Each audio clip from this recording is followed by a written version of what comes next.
Hello guys, for today's video, maging alerto tayo sa mga scammer. Lalo't ngayong papalapit ng Pasko, marami pong gumagawa nito.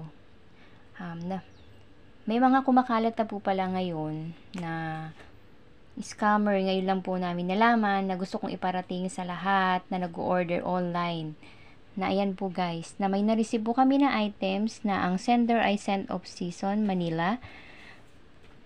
Na naglalaman po ng perfume spray na nagkakahalaga, yan siya guys. Ayan po yung perfume na nalaman niya sa loob ng parcel na worth 499 pesos. Ang naka-receive po pala ng items na yan yung mga anak namin.